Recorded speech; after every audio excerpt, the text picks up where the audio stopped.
بسم اللہ الرحمن الرحیم.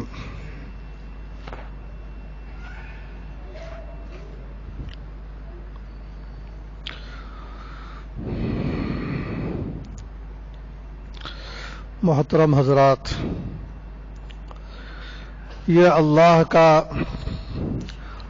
ہم تمام پر بڑا احسان ہے کہ اللہ تبارک و تعالی نے ہمیں اپنے لطف و کرم سے اپنے گھر میں جمع فرمایا ہے. یہ اللہ کا احسان ہے، اس کی مہربانی ہے. بادشاہوں کا بادشاہ ہمیں اپنے دربار میں برداشت کر لے اور ہمیں بیٹھنے کی توفیق دے اور یہاں بٹھائے، یہ معمولی بات نہیں ہے. ہمارے گھر میں کوئی ہماری اجازت کے بغیر نہیں آ سکتا. اسی طرح اللہ تبارک و تعالیٰ کے منشاء اور ارادے کے بغیر، اس کی توفیق کے بغیر بھی کوئی آ نہیں سکتا. جب ہم یہاں آئے ہیں تو اس پر ہمیں بہت خوش ہونا چاہیے کہ اللہ کی مرضی تھی اسی لیے آ سکے. یہ ہمارے لیے بہت زیادہ خوشی کی بات ہے، لیکن اس کی ہمیں سمجھ نہیں ہے، اس کی ہمارے اندر لیاقت نہیں ہے، جس کی وجہ سے ہم مسجد میں آنے پر نہ خوش ہوتے ہیں، نہ مسجد میں نہ آنے کی وجہ سے پریشان ہوتے ہیں. تو آنے کی ہمیں ضرورت محسوس ہونا چاہیے. محنت کریں گے تو انشاءاللہ ضرورت محسوس ہوگی. کوئی چیز ہاتھ پر ہاتھ دھرے بیٹھے رہنے سے نہیں آتی، محنت کرنے سے ہر چیز حاصل ہوتی ہے. یہ دنیا دار الاسباب ہے. جس طرح کے اسباب انسان اختیار کرے گا، اللہ کی مرضی اور مدد اس کے ساتھ شامل حال ہو کر وہ کام پورے ہوتے چلے جائیں گے. بزرگان محترم، مجھے کوئی لمبی بات کرنے کی عادت بھی نہیں ہے اور میں ضرورت بھی محسوس نہیں کرتا، لیکن کوشش کرتا ہوں کہ بات پوری ہو جائے. بھلے 20 منٹ میں ہو جائے، 22 منٹ میں بات میں سمجھا سکوں، 25 منٹ میں بات سمجھا سکوں. یہی لگ بھگ اتنے ہی کا وقت ہے کہ میں اپنی ایک دو باتیں جو آپ کے لیے کچھ تبدیلی کا ذریعہ بن جائیں اور آپ کے دل کو جھنجھوڑنے والی ہوں اور آپ کے جو خیالات میں تبدیلی لانے کا ذریعہ بن سکے، ایسی کچھ باتیں آپ کے ذہن اور فہم سے قریب ہو کر بہت موٹے اور محسوس انداز میں کہنا چاہتا ہوں. کیونکہ میرا مقصد آپ حضرات کی معلومات میں کوئی خاصا اضافہ کرنا نہیں ہے، لیکن جو ہمارے اندر جو ہماری حالت ہے، اس حالت میں ایک قابل لحاظ تبدیلی آ جائے.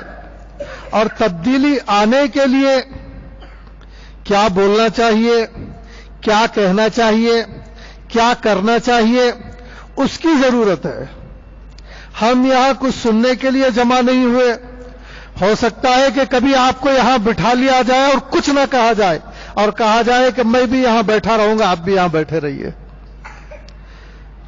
ہو سکتا ہے کہ کبھی کہہ بھی دیا جائے، ہو سکتا ہے کہ کبھی کتاب پڑھ لی جائے،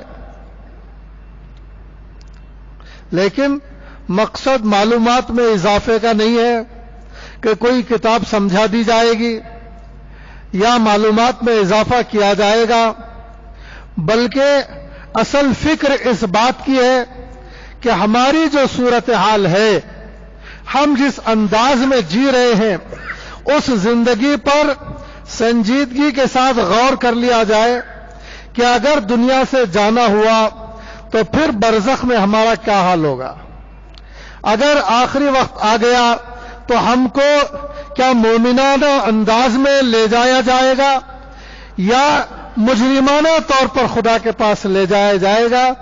اس بات کی فکر کرنا ہے اور اس فکر کو بروئے کار لاتے ہوئے جو کام ہمارے لیے کرنے کا ہے اس کام کو اختیار کرنا ہے. اس کے لیے ہم جمع ہوئے.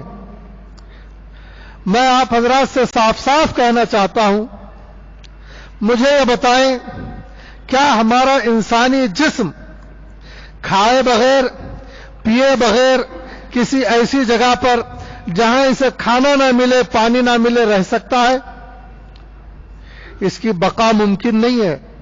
کسی کمرے میں بند کر دیجئے، 15 دن مہینے تک کھانا نہ دیجئے، پھر بعد میں جا کر دیکھیں گے تو جسم نہیں ہڈیاں ملیں گی. کیوں؟ اس کی بقا کا دار و مدار ہے کھانے پر، پینے پر، ہوا پر، لباس پر، جوتے پر، دوائیوں پر.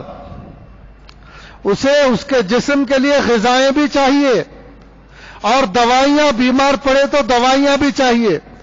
غذا نہ ملے تو پھر کہیں کا نہ رہے دنیا کے اندر، دوا نہ ملے تو پھر کہیں کا نہ رہے.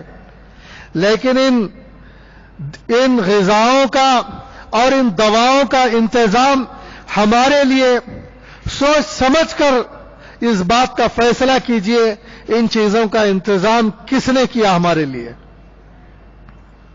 ہمارے لیے ان چیزوں کا انتظام ہمارے لیے بلکہ سارے حیوانات کے لیے، جنات کے لیے، پرندوں کے لیے، چرندوں کے لیے، کیڑے مکوڑوں کے لیے اللہ تبارک و تعالی نے غذاؤں کا انتظام فرمایا ہے. کیڑوں کو ان کی غذا پہنچ رہی ہے، درندوں کو ان کی غذا پہنچ رہی ہے، سمندر میں ان کی غذا آبی جانوروں کو پہنچ رہی ہے، ہواؤں میں اڑنے والوں کو غذا پہنچ رہی ہے، سارے دنیا کے انسانوں کو غذائیں پہنچ رہی ہے. یہ اللہ تبارک و تعالی ان سب کے لیے غذاؤں کا انتظام فرماتا ہے، اور جس کی جو غذا ہے وہ روزانہ پیٹ بھر کر کھا لیتا ہے. پرندے کو پرندے کی غذا، درندے کو درندے کی غذا، انسان کو انسان کی غذا اللہ تعالیٰ دے رہے ہیں. بارش کون برسا رہا ہے؟ اللہ تعالیٰ برساتے ہیں تبھی زمین زندہ ہوتی ہے. زمین سے اگاتے کون ہیں؟ سبزیوں کو، پھلوں کو اللہ تعالیٰ اگاتے ہیں تبھی وہ سارے لوگوں کی غذائیں بنتی ہیں. زمین سے جڑی بوٹیوں کو کون اگا رہا ہے؟ اللہ تبارک و تعالیٰ اگا رہا ہے. اسی کو لے کر اطباء دوائیاں بناتے ہیں. مختلف قسم کی چیزوں کو دوائیوں کے طور پر استعمال کیا جاتا ہے، مختلف چیزوں کو غذاؤں کے طور پر استعمال کیا جاتا ہے. لیکن ان سب کو کون پیدا کر رہا ہے یہ ہم سارے مومنین جانتے ہیں. اس کا جواب ہمارے پاس موجود ہے. اس کا جواب ہم سب کو ہمارے پیغمبر صلی اللہ علیہ وسلم نے سکھلا دیا ہے اور بتلا دیا ہے، اور وہ ہے اللہ تبارک و تعالیٰ کی ذات ہے. یہ بات ہم کو ہمارے پیغمبر صلی اللہ علیہ وسلم نے بتلا دیا ہے کہ دیکھو اللہ ہے جو آسمانوں سے بارش برساتا ہے، اس کے علاوہ کوئی نہیں ہے برسانے والا. وہ اللہ ہے جو رات کو لاتا ہے، وہ اللہ ہے جو دن کو لاتا ہے. اللہ ہی کی مدد سے ہم سوتے ہیں، اللہ ہی کی مدد سے ہم جاگتے ہیں. اللہ کی مدد ہوتی ہے ہم استنجا کو جاتے ہیں، اللہ کی مدد ہوتی ہے تو ہم استنجا خانے سے باہر آتے ہیں. اگر اللہ کی مدد نہ ہو تو ہم کو باہر لوگ لے کر آئیں گے. ہم اللہ تعالیٰ کے محتاج ہیں، بلکہ محتاج تھے.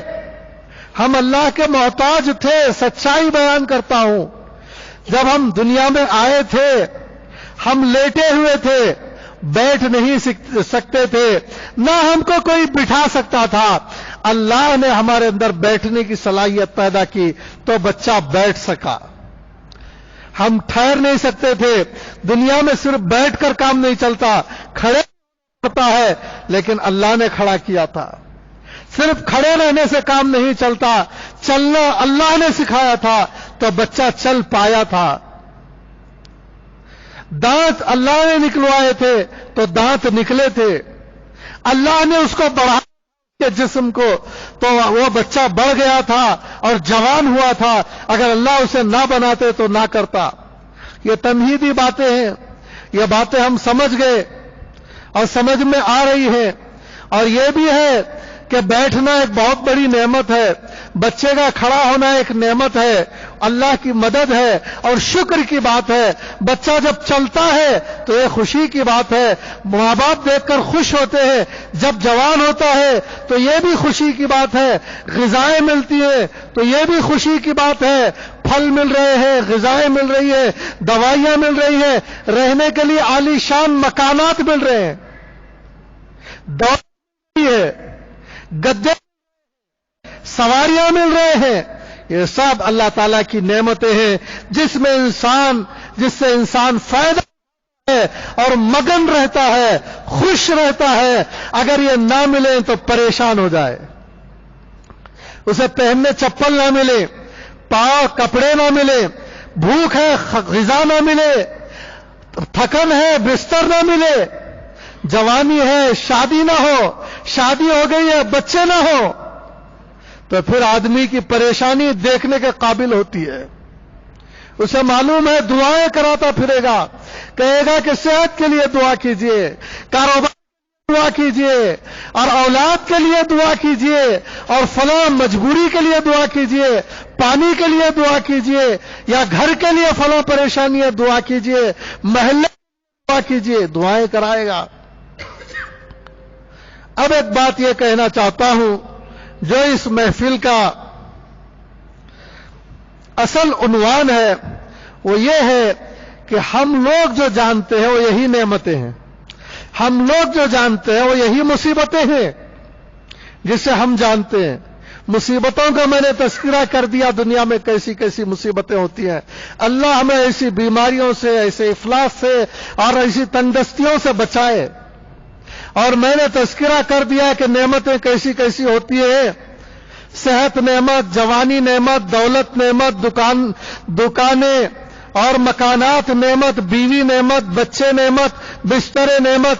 اللہ سے دعا ہے کہ اللہ تعالی ہمیں عطا فرمائے، لیکن یہ باتیں صرف ہم جانتے ہیں نعمتوں کو، یہ ہم جانتے ہیں۔ ہم جیسے سیدھے سادے لوگ ان کو مصیبتیں اور نعمتیں سمجھتے ہیں۔